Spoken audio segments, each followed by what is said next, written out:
Puis, si jamais je voulais avoir d'autres enfants, est-ce que c'est sécuritaire pour moi de retomber enceinte ou même d'allaiter éventuellement?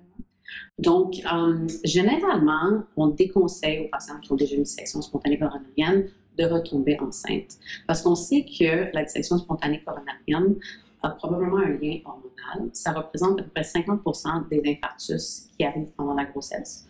Heureusement, c'est un événement rare, mais ça représente quand même une majorité de ces cas-là. On sait que ces cas-là sont plus compliqués. Et on sait que la plupart du temps, ça va arriver dans la période suivante à l'accouchement, la période postpartum, où est-ce qu'il y a beaucoup de changements de niveau hormonal.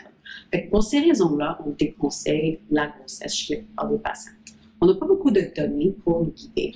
Il y a une série où est-ce qu'on a regardé 32 femmes qui avaient déjà eu une dissection, qui ont eu des grossesses par la suite. On n'a pas eu de signal d'augmentation d'événements, mais ça reste encore un petit nombre. Donc, il faut conseiller les patientes au fur et à mesure de leur trajectoire. Et si jamais les patients ont des questions, c'est toujours mieux de discuter avec son médecin de son cas, de son cas en temps et lieu. Pour l'allaitement, dans cette série, on voit que la majorité vont continuer d'allaiter sans gros problème. 2 patientes dans cette série-là ont arrêté d'allaiter parce qu'elles avaient plus de douleur et une avait une récurrence, mais ça reste une minorité. Puis l'allaitement, il va surtout être possible en fonction de l'état de santé de la mère et des médicaments que la maman doit prendre après son événement.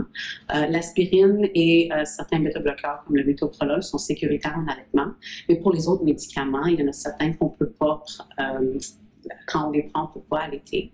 Donc, il faut parler avec son médecin et le pharmacien. Okay.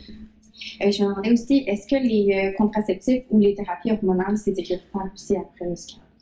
Donc, en général, pour les contraceptifs, on recommande d'éviter tout ce qui est une composante d'estrogène. On considère que le stérilet avec juste des progestatifs est sécuritaire.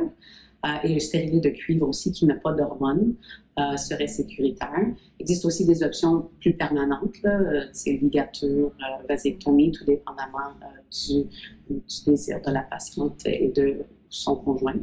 On évite tout ce qui est vraiment hormonal, double ou estrogène. J'ai remarqué aussi que depuis le scan, mes cycles menstruels avaient grandement augmenté. Est-ce que c'est normal? Est-ce que c'est quelque chose d'attendu avec le scan? Donc, quand on a une dissection spontanée coronarienne, normalement, on prend des médicaments qui éclaircissent le sang.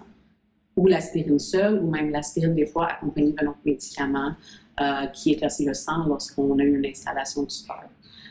Et ça peut faire saigner plus abondamment parce que l'aspirine bloque les plaquettes qui font moins de caillots, qui font saigner plus.